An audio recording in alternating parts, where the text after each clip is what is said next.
Okay, ಬರ್ತೀನಿ ನಾನು ನಿಮ್ಮ ಹತ್ರ. ಈಗ ತಾನೇ ಹಿರಿಯ ಪತ್ರಕರ್ತರು ಸಮೀವುಲ್ಲಾ ಸರ್ ನಮ್ಮ ಜೊತೆ ಜಾಯ್ನ್ ಆಗಿದ್ದಾರೆ. ನಮಸ್ಕಾರ ಸರ್, ನನ್ನ ಧ್ವನಿ ನಿಮ್ಗೆ ಕೇಳಿಸ್ತಾ ಇದೆ ಅನ್ಕೊಳ್ತೀನಿ.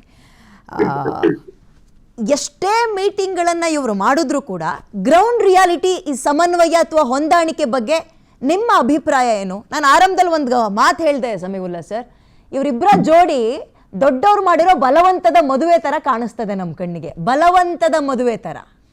What do you say? ಈಗ ಫಸ್ಟ್ ಈ ಮೈತ್ರಿ ಬೇಕೋ ಬೇಡವೋ ಅನ್ನುವ ಕ್ಲಾರಿಟಿ ಬಿಜೆಪಿಗೆ ಬೇಕು. ಮತ್ತು ಬದಲಾದ ರಾಜಕೀಯ ಪರಿಸ್ಥಿತಿಯಲ್ಲಿ ಪ್ರಹ್ಲಾದ್ ಜೋಶಿ ಅವರು ಯಾಕೆ ಪದೇ ಪದೇ ಕರ್ನಾಟಕ ರಾಜ್ಯ ರಾಜಕಾರಣದಲ್ಲಿ ಉದ್ಭವ ಆಗ್ತಿದ್ದಾರೆ ಅನ್ನೋದಕ್ಕೂ ಒಂದು ಕ್ಲಾರಿಟಿಯನ್ನ ಬಿಜೆಪಿಯ ಒಂದು ಗುಂಪು ಪ್ರಶ್ನೆ ಮಾಡ್ತಿದೆ, ನಾವಲ್ಲ. ಬಿಜೆಪಿಯ ಒಂದು ಗುಂಪು ಅದನ್ನು ಕೇಳ್ತಿದೆ. ನಂಬರ್ 2, ಸಮನ್ವಯ ಸಮಿತಿ ಯಾವತ್ತೋ ಆಗ್ಬೇಕಾಗಿತ್ತು, ಆ ಸಮನ್ವಯ ಸಮಿತಿ ಈಗ್ಲಾದ್ರೂ ರಚನೆ ಆಯ್ತಲ್ಲ ಅನ್ನೋದು ಮೋಸ್ಟ್ ಇಂಪಾರ್ಟೆಂಟ್. ಹೀಗಾಗಿ ಮೈತ್ರಿ ಬೇಕಿತ್ತು ಅಂದ್ರೆ ಮೈತ್ರಿಗೆ ಒಂದು ಧರ್ಮ ಇರಬೇಕು, ಮೈತ್ರಿ ಧರ್ಮಕ್ಕಿರೋ ಚೌಕಟ್ಟೇನು ಅನ್ನೋದು ತೀರ್ಮಾನ. ಯಾಕೆಂದ್ರೆ ಭಾರತೀಯ ಜನತಾ ಪಕ್ಷದಲ್ಲೇ ಇರುವ ಒಂದು ಗುಂಪಿಗೆ ಈ ಮೈತ್ರಿ ಬೇಕಿಲ್ಲ. ನಾವೇನೋ 40, 50, 80 ಗೆದ್ಕೊಂಡು 25, 30 ಗೆಲ್ಲೋರಿಗೆ ಸಿಎಂ ಪೋಸ್ಟ್ ಯಾಕೆ ಬಿಟ್ಕೊಡ್ಬೇಕು ಅಂತ ನೇರವಾಗಿ ಪ್ರಶ್ನೆ ಮಾಡ್ತಾರೆ ಹಿರಿಯರ್ ಸೀನಿಯರ್ ಲೀಡರ್ಸ್. ಅದಕ್ಕೆ ಕ್ಲಾರಿಟಿ ಸಿಗ್ಬೇಕು ಬಿಜೆಪಿ ಒಳಗೆ. ಅದನ್ನ ಬಿಜೆಪಿ ನಾಯಕರು ಕೂತ್ಕೊಂಡು ತೀರ್ಮಾನ ಮಾಡ್ಬೇಕು. ಆಮೇಲೆ ಬಿಜೆಪಿಯಲ್ಲಿರೋ ಲೀಡರ್ಶಿಪ್ ಡಿಸ್ಪ್ಯೂಟ್ ಇದೆಯಲ್ಲ, ನಾಯಕತ್ವದ ಗೊಂದಲ, ಅಧ್ಯಕ್ಷ ಸ್ಥಾನದಿಂದ ಪ್ರತಿಪಕ್ಷ ನಾಯಕ ಸ್ಥಾನದಿಂದ, ಅದ್ರ ಬಗ್ಗೆ ಅವರು ಒಂದಿಷ್ಟು ಒಂದು ತೀರ್ಮಾನಕ್ಕೆ ತಗೋಬೇಕು. ಆ ತೀರ್ಮಾನವನ್ನ ಕೈಗೊಂಡು ಎಲ್ಲವೂ ಮುಗ್ದೋಯ್ತು ಅನ್ನುವ ಹಂತದಲ್ಲಿ ಒಂದು ಫರ್ಮಾದ ಲೀಡರ್ಶಿಪ್ಪಿನ ಜೊತೆಗೆ ಮೈತ್ರಿ ವಿಚಾರಕ್ಕೆ ಜೆಡಿಎಸ್ ಜೊತೆ ಡಿಸ್ಕಷನ್ ಮಾಡ್ತಾರೆ. ಕರೆಕ್ಟ್. ಇಲ್ಲಿ ಮೀಟಿಂಗ್ ಮಾಡೋದು, ಅಲ್ಲಿ ವೋಟ್ ಕೊಡ್ತೀನಿ ಅಂತ ಹೇಳ್ಬಿಟ್ಟು ಅಲ್ಲಿ ಕೈ ಕೊಡೋದು, ಆಯ್ತಾ. ಆಮೇಲೆ ರಿಪೋರ್ಟ್ ಕೊಡ್ಬೇಕಾದ್ರೆ 8 ಮತಗಳು ಜೆಡಿಎಸ್ ಇಂದ ಹೋಗಿವೆ ಅಂತ ರಿಪೋರ್ಟ್ ಕೊಡೋದು. 8 ಮತಗಳು ನಮ್ಮಿಂದ ಹೋಗಿರೋದು 3 8 ಜೆಡಿಎಸ್ ಇಂದ ಹೋಗಿದೆ ಅಂತ ರಿಪೋರ್ಟ್ ಕೊಡೋದು, ಜೆಡಿಎಸ್ ಮೇಲೆ ಕೊಡೋದು. ಇದೆಲ್ಲ ನಿಂತೋಗ್ಬೇಕು. ಆಗ ಮೈತ್ರಿಗೆ ಒಂದು ಧರ್ಮ ಬರುತ್ತೆ, ಆ ಧರ್ಮದ ಪರಿಪಾಲನೆ ಆಗ್ಬೇಕು. ಎಷ್ಟು ಕನ್ಫ್ಯೂಷನ್ಸ್ ಕ್ಲಾರಿಫೈ ಮಾಡೋ ಜವಾಬ್ದಾರಿ, ಅಥವಾ ಕ್ಲಾರಿಫೈ ಅಲ್ಲ, ಇದ್ರ ಬಗ್ಗೆ ಒಂದು ಕ್ಲಾರಿಟಿಯನ್ನ ತಂದ್ಕೊಡೋ ಜವಾಬ್ದಾರಿ ಬಿಜೆಪಿ. ಇದು ಇವತ್ತು ನಡೀತಿರೋ ಮೀಟಿಂಗ್ ಅಲ್ಲಿ ಅದು ತೀರ್ಮಾನ ಆಗ್ತದೆ. ಇವತ್ತು ನಡೆಯುವ ಮೀಟಿಂಗ್ ಅಲ್ಲಿ ನೆಕ್ಸ್ಟ್ ಲೀಡರ್ಶಿಪ್ ಇಶ್ಯೂ ಬರುತ್ತೆ. ಅದು ಈಗಲೇ ಬರಲ್ಲ, ಅದು ನೆಕ್ಸ್ಟ್ ಕರ್ನಾಟಕದ ಲೀಡರ್ಶಿಪ್ ಇಶ್ಯೂ ಬರುತ್ತೆ. ಆಮೇಲೆ ಜಾಯಿಂಟ್ ಪ್ರೋಗ್ರಾಮ್ಸ್ ಹಾಕ್ಬೇಕಾದ್ರೆ ಇಲ್ಲಿವರೆಗೆ ಯಾವ್ದು ಅವ್ರು ಹೇಳಿದ್ರು, ಜೆಡಿಎಸ್ ವಕ್ತಾರರು, ನಮ್ಮ ಸ್ನೇಹಿತರು, ಅವರು ಎಲ್ಲ ಜಂಟಿ ಹೋರಾಟ ಮಾಡಿದ್ವಿ, ಯಾವ್ದು ಮೂಡಾದು ಸಾಕಾ? ಈಗ ಬಿಡದಿದ್ದು ನಿಮ್ಮ ಅಲ್ಲ, ಜೆಡಿಎಸ್ ಅಲ್ಲ, ಕರ್ನಾಟಕದ ಒಂದು major issue. Sir, sorry to interrupt, ಅದ್ರ ನಡುವೆ ಇನ್ನೊಂದು ಹೇಳ್ಬಿಡ್ತೀನಿ. ಬಿಡದಿಗೆ ನಾವು ಆಕ್ಚುಲಿ ನಾನೇ ಹೋಗಿದ್ದೆ. ಹೌದು, ಇವರು ಒಂಟಿಯಾಗಿ ಅಲ್ಲಿ ನಿಖಿಲ್ ಕುಮಾರಸ್ವಾಮಿ ಅವರು ಎಲ್ಲಿ ನೋಡಿದ್ರು ಜೆಡಿಎಸ್ ಪಕ್ಷದ ಬಾವುಟಗಳು ಕಾಣಿಸ್ತಿತ್ತು. ಹೆಸರಿಗೆ ನಾಮಕಾವಸ್ಥೆಗೆ ಬಿಜೆಪಿ ಒಬ್ಬ ಕಾರ್ಯಕರ್ತ ಇರಲಿಲ್ಲ, ಬಿಜೆಪಿ ಒಂದು ಬಾವುಟವನ್ನ ನೋಡ್ಲಿಲ್ಲ. ಅದು ಕಂಪ್ಲೀಟ್ ಆಗಿ ಜೆಡಿಎಸ್ ಪಕ್ಷದ ಹೋರಾಟ ಆಗಿತ್ತು ಅವತ್ತು. ನಾಮಕಾವಸ್ಥೆಗೂ ಒಬ್ರು ಕಾರ್ಯಕರ್ತರು ಇರ್ಲಿಲ್ಲ ಅಲ್ಲಿ. ಲೀಡರ್ಸ್ ಮನೆ ಹಾಳಾಗಿ ಹೋಗ್ಲಿ. ಹೌದು ಅಲ್ಲ, ಯಾಕೆ ಈಗ ಪ್ರತಿಪಕ್ಷ ನಾಯಕ ಯಾರು? ಬಿಜೆಪಿ ಎರಡೂ ಸದನಗಳಲ್ಲಿ. ಇಂಥ ಇಶ್ಯೂಸ್ಗಳು ಬಂದಾಗ ಪ್ರತಿಪಕ್ಷ ನಾಯಕರ ರೋಲು ದೊಡ್ಡದಿರುತ್ತೆ, ಪಾರ್ಟಿ ರೋಲು ದೊಡ್ಡದಿರುತ್ತೆ. ಸಿಂಬಾಲಿಕ್ ಆಗಿ, ಸಾಂಕೇತಿಕವಾಗಿ ಹೋದ್ರು, ರೈತರನ್ನ ಮೀಟ್ ಮಾಡಿದ್ರು, ಬಂದ್ರು, ಅಲ್ಲಿಗೆ ಆ ಇಶ್ಯೂ ಬಿಜೆಪಿ ಪಾಲಿಗೆ ಎಂಟಾಯ್ತು. ಯಾಕೆ ಎಂಟಾಯ್ತು? ಯಾಕೆ ಕೋಆರ್ಡಿನೇಷನ್ ಇಲ್ಲ? ಕೋಆರ್ಡಿನೇಷನ್ ಇರೋ ಪ್ರಾಬ್ಲಮ್ಸ್ ಏನು, ಏನೇನ್ ಸಾರ್ಟ್ ಔಟ್? ಈಗ BBMP GBA ಎಲೆಕ್ಷನ್ಸ್ ಬರ್ತಿದೆ, ಅಲ್ಲಿ ನಿಲ್ಬೇಕಾ? ಒಟ್ಟಿಗೆ ನಿಲ್ಬೇಕಾ? ಒಟ್ಟಿಗೆ ನಿಂತ ಸೀಟ್ ಎಷ್ಟು ಬಿಟ್ಟು ಕೊಡ್ಬೇಕು? ಬಂಡಾಯದ ಸುರಿಮಳೆ ಆಗುತ್ತೆ, ಬಂಡಾಯದ ಹಾವಳಿ ಬಿಡುತ್ತೆ. ಜೆಡಿಎಸ್ ಅವರು ನಿಲ್ಲೋರು ಇರ್ತಾರೆ, ಬಿಜೆಪಿ ಅವರು ನಿಲ್ಲೋರು ಇರ್ತಾರೆ. ಅದನ್ನ ತಪ್ಸಕ್ಕಾಗುತ್ತಾ?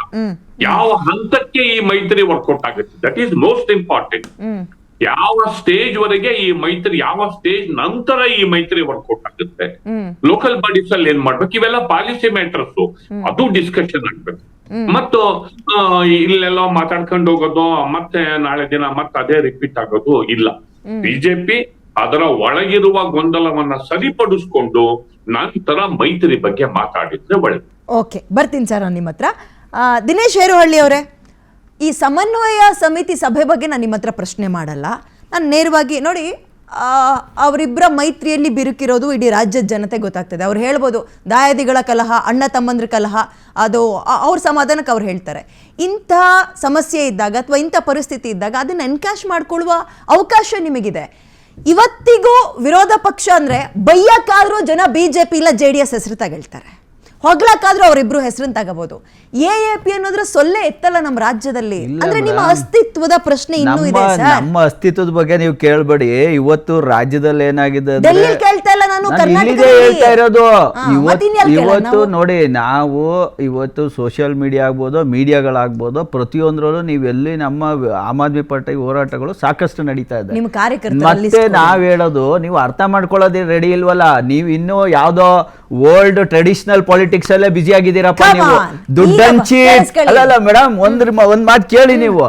ಈ ಓಲ್ಡ್ ಟ್ರೆಡಿಷನ್ ಏನಂದ್ರೆ ಒಂದ್ 100 ಜನ ದುಡ್ಡು ಕೊಟ್ಬಿಟ್ಟು ರೋಡ್ ಕರ್ಕ ಬರ್ಬೇಕು, ಕುಕ್ಕರ್ ಹಂಚ್ಬೇಕು, ಲಿಕ್ಕರ್ ಹಂಚ್ಬೇಕು, ಅವಾಗಷ್ಟೇ ಅದು ಪಕ್ಷಗಳು. ಅವ ಬಾವುಟ ಇಟ್ಕೊಂಡ್ ಬರ್ಬೇಕು. ಅಲ್ಲಿ ಮೊನ್ನೆ ಬಿಡ್ದಿಲ್ ಕೇಳಿದ್ರಲ್ಲ, ಅವ್ರು ಯಾರು ರೈತರೆಲ್ಲ ಎಷ್ಟೋ ಜನ ಬಂದ್ ಕೂತಿರೋರು, ಬೆಳಗ್ಗೆ ದುಡ್ಡು ಕೊಟ್ರು ಬಂದಿದೀವಿ ಕೂತಿದೀವಿ ಅಂತ ಹೇಳೋರು ಸುಮಾರು ಜನ. ಈ ತರ ಮಾಡೋದೆಲ್ಲ ಪಕ್ಷಗಳಲ್ಲ. ನಾವು ಮಾಡ್ತಾ ಇರೋದು ಒಂದು ನಿಮಿಷ ನೀವು ಕೇಳಿ. ರಾಜ್ಯದಲ್ಲಿ ಸರ್ಕಾರದ ವಿರುದ್ಧ ಅಥವಾ ಜನರ ಪರವಾಗಿ ಇಲ್ಲಿ ತನಕ ನಿಮ್ಮ ಅಭಿಯಾನಗಳು, ನಿಮ್ಮ ಹೋರಾಟಗಳು, ಮೂಡ, ಬಿಡದಿ, ಬರ, ಈಗ ಆಗ್ತಾ ಇರೋ SIR, ನಿಮ್ಮ ಅಸ್ತಿತ್ವ ಎಲ್ಲಿದೆ?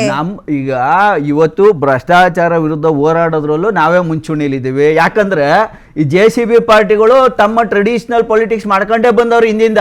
ಇವತ್ತು ಎಕ್ಸಾಂಪಲ್ ಹೇಳ್ತೀನಿ, ಒಂದೇ ಒಂದು ಸಿಂಪಲ್ ಎಕ್ಸಾಂಪಲ್ ಹೇಳ್ತೀನಿ. ಇವತ್ತು ಅದೇನೋ ಕಸ ಗುಡಿಸೋ ಮೆಷಿನ್ ತಗೊಬಂದ್ರು 613 ಕೋಟಿ ಅಂತ. 613 ಕೋಟಿದು ಇವತ್ತು ಕಾಂಗ್ರೆಸ್ ಕೇಳ್ತಾ ಇಲ್ಲ, ಬಿಜೆಪಿನೂ ಕೇಳ್ತಾ ಇಲ್ಲ. ಮೆಷಿನ್ ಅಲ್ಲಿ ಇದಾವೆ ಅಂತ ನಾನು ಕೇಳ್ತಾ ಇದ್ದೀನಿ ಇದೇ ಬೆಂಚಲ್ಲಿ. ಬೇಕಂದ್ರೆ ಆ ಮೆಷಿನ್ ಗೊತ್ತಿಲ್ಲ. ಕೃಷ್ಣ ಬೈರೇಗೌಡರು ಕೇಳ್ತೀನಿ, ಎಲ್ರಿ ಕೃಷ್ಣ ಬೈರೇಗೌಡರ ಮೆಷಿನ್ಗಳು ಒಂದು ದಿವಸ ಒಂದು ರಸ್ತೆ ಗುಡಿಸಿಲ್ಲ ಇದುವರೆಗೂ. ಇವ್ರ ಯಾಕೆ ಕೇಳಲ್ಲ ಅಂದ್ರೆ, ಇವ್ರು ಅಧಿಕಾರದಲ್ಲಿ ಇದ್ದಾಗ ಅದೇ ಹಣ ತಿಂದಿರ್ತಾರೆ. ಈಗ ನನ್ನೇ ಒಂದ್ ಹೇಳ್ತೀನಿ ಕೇಳಿ, ನೀವು ಮಾತಾಡೋ ಸುಮ್ಮನೆ ಒಂದ್ ನಿಮಿಷ ಮೇಡಮ್. ಈಗ ನನ್ನೆ 88 ಕೋಟಿ ಖರ್ಚು ಮಾಡ್ಬಿಟ್ಟು ಅದೆಷ್ಟೋ 15 ಲಕ್ಷ ಸಸಿ ನೆಟ್ಟು ಅಂತ ಗಿನ್ನಿಸ್ ರೆಕಾರ್ಡ್ ಪುಸ್ತಕ ಇಸ್ಕೊಂಡವ್ರೆ. ಒಂದ್ ಗಿಡ ಎಲ್ಲೂ ಉಳ್ಕೊಂಡಿಲ್ಲ, ಎಲ್ಲ ಒಂದೊಂದಡಿ ಡಿಸ್ಟೆನ್ಸ್ ಗೆ ಗಿಡ ನೆಟ್ಟವ್ರೆ. ಅದ್ರಲ್ಲಿ ಒಂದ್ ಗಿಡ ನೆಡಕ್ಕೆ 560 ರೂಪಾಯಿ ಅಂತ ದುಡ್ಡು ಮಾಡ್ಕೊಂಡವ್ರೆ. 560 ರೂಪಾಯಿ ಅಂತ ದುಡ್ಡು ಮಾಡ್ಕೊಂಡವ್ರೆ. ಅದು 88 ಕೋಟಿ ಇಲ್ಲ, ಅದೆಷ್ಟು ಕೋಟಿ ತಿಂದವ್ರೆ ಅದು ಗೊತ್ತಿಲ್ಲ. ಇವತ್ತು ರೆವಿನ್ಯೂ ಇಲಾಖೆಯಲ್ಲಿ ನಡೆದಂತ ಭ್ರಷ್ಟಾಚಾರಗಳನ್ನ ಪ್ರತಿ ದಿವಸ ನಾವು ಟಿವಿಲಿ ಕೃಷ್ಣ ಬೈರೇಗೌಡರಿಗೆ ನಾವೇ ಅದನ್ನ ಹೈಯೆಸ್ಟ್ ಏನೋ ಟಾರ್ಗೆಟ್ ಮಾಡಿ ಮಾತಾಡಿದವರು ಕೃಷ್ಣ ಬೈರೇಗೌಡರು. ಇವತ್ತು ಒಂದಷ್ಟು ಏನು ರಿಫಾರ್ಮ್ಸ್ಗಳನ್ನ ತಂದ್ರು ರೆವಿನ್ಯೂ ಡಿಪಾರ್ಟ್ಮೆಂಟ್ಗಳಲ್ಲಿ. ಇವನ್ ನಾವು PDO ವರ್ಗಾವಣೆಗಳಿಗೂ ನಾನೇ ನಾವು ಟಿವಿಗಳಲ್ಲಿ ಹೋರಾಡಿದೀವಿ. ಇದನ್ನ ಹೈಯೆಸ್ಟ್ ಇನ್ಸಿಡೆನ್ಸ್ ಮಾಡಿದೀವಿ. ಆಮೇಲೆ PDO ವರ್ಗಾವಣೆನ ಇವರು ಕೌನ್ಸಿಲಿಂಗ್ ತಂದ್ರು. ಅಂದ್ರೆ ಇವತ್ತು ಆಮ್ ಆದ್ಮಿ ಪಾರ್ಟಿ ಮಾಡ್ತಾ ಇರೋ ಕೆಲಸಗಳಿಗೆ ಸರ್ಕಾರ ರೆಸ್ಪಾಂಡ್ ಮಾಡ್ತಾ ಇದೆ. ಇವತ್ತು JCB ಪಾರ್ಟಿಗಳು ಅಡ್ಜಸ್ಟ್ಮೆಂಟ್ ಅಲ್ಲಿ ಕೂತಿದ್ದಾವೆ. ಇವತ್ತು ಸಿಂಪಲ್ ಹೇಳ್ತೀನಿ, ಇವತ್ತು BJP ಲೀಡರ್ಗಳೇನಾದ್ರು ಈಶ್ವರಪ್ಪ ಎಲ್ಲವ್ರೆ, ಯತ್ನಾಳ್ ಎಲ್ಲವ್ರೆ, ನಾನು ಹೇಳ್ತಾ ಇರೋದು ನಿಮ್ಮ ಪಕ್ಷದವ್ರು ಹೇಳ್ತಾ ಇರೋದು, ನಿಮ್ಮ ಪ್ರತಾಪ್ ಸಿಂಹ ಎಲ್ಲವ್ರೆ. ಇವತ್ತು ಈಶ್ವರಪ್ಪ ಹೇಳ್ತಾರೆ, ನಾವು ಹೊರಗಡೆಯಿಂದ ಕರ್ಕೊಂಡ್ ಬಂದಿದ್ಕೆ ಇವತ್ತು ನಮ್ಮ ಮೂಲ ಬಿಜೆಪಿಗರು ನಾವು ಆಚೆ ಬಿದ್ದಿದ್ದೀವಿ ಅಂತಾರೆ. ಇವತ್ತು BJP ಬಂದಿದ್ದು ಯಾವ ಉದ್ದೇಶದಲ್ಲಿ? ಭ್ರಷ್ಟಾಚಾರ ವಿರೋಧದಲ್ಲಿ, ಕುಟುಂಬ ರಾಜಕಾರಣ ವಿರೋಧದಲ್ಲಿ. ಸಿಂಪಲ್ ನಮ್ಮ ಸಜೆಷನ್, ಅವರ ನಡುವೆ ಇರುವಂತಹ ಗೊಂದಲ ನಿಮಗೊಂದು ಅವಕಾಶ, ನೀವು ಅದನ್ನ ಸರಿಯಾಗಿ ಬಳಸ್ಕೊಳ್ತಾ ಇದೀವಿ ಮೇಡಮ್. ಇವತ್ತು ನಿಜವಾದ ಪ್ರತಿಪಕ್ಷ ನಾವು ಮಾತಾಡ್ತಾ ಇದೀವಿ. ಪರವಾಗಿಲ್ಲ, ಆ ಬಿಜೆಪಿ ಅವರು ಎಲ್ಲೋದ್ರ, ಈ JDS ಅವ್ರು ಎಲ್ಲೋದ್ರು ಅಂತಾರೆ. ಎಲ್ಲೋದ್ರ ಈ ಆಮ್ ಆದ್ಮಿ ಪಾರ್ಟಿ ಅವರು ಒಂದ್ಸಲ ಕರ್ನಾಟಕದಲ್ಲಿ ಮಾತಾಡಿಲ್ಲ. ನಾವೇ ವಿಧಾನಸೌಧದಲ್ಲಿ ಇವತ್ತು ಪ್ರತಿಪಕ್ಷದಲ್ಲಿ ಕೂತ್ಕೊಳ್ಳೋದು. ಯಾಕಂದ್ರೆ ಇವರೆಲ್ಲ ಅವರ ಸ್ಥಾನಗಳನ್ನ ಕಳ್ಕೊಬಿಟ್ಟವ್ರೆ, ಮಾರ್ಕೊಬಿಟ್ಟವ್ರೆ. ಆ ಪರಿಸ್ಥಿತಿಗೆ ಇವತ್ತು ರಾಜ್ಯ ಹೋಗಿದೆ. ಕುಟುಂಬ ರಾಜಕಾರಣ ಆಗಿರ್ಬೋದು, ಇವರ ಏನು ಭ್ರಷ್ಟಾಚಾರ ನೀತಿಗಳಿರ್ಬೋದು, ಇದಕ್ಕೆ ಹೊಂದಾಣಿಕೆ ಮಾಡ್ಕೊಂಡು ಹೊರಟೋಗವ್ರೆ. ಇವತ್ತು ಜನ ನಮ್ಮನ್ನೇ ಇವತ್ತು ಪರ್ಯಾಯವಾಗಿ ಹುಡುಕ್ತಾ ಇರೋದು. ಇವತ್ತು ಆಗಿದ್ರೆ TVK ಏನು ಬರಲ್ಲ ಅಂತ ಹೇಳಿದ್ರು ತಮಿಳ್ನಾಡಲ್ಲಿ. ಅವ್ರ ಹೆಂಗ್ ಬಂದ್ರು? ಪಂಜಾಬ್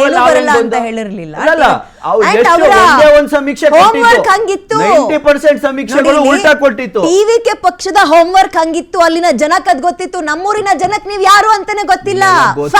ಗೊತ್ತಿದೀವಿ ನೀವೇ ಕರ್ಸಿದ್ದೀರಾ. ಮತ್ತೆ ಗೊತ್ತಿರೋದಕ್ಕೆ ನಾವು ಇವತ್ತು ಮಾಧ್ಯಮದವ್ರಿಗೆ ಹಿಂಗೊಂದು ಪಾರ್ಟಿ ಕರ್ನಾಟಕದಲ್ಲಿ ಇದೆ ಅಂತ ಗೊತ್ತು, ಹಂಗ ಕರ್ಸಿದೀವಿ.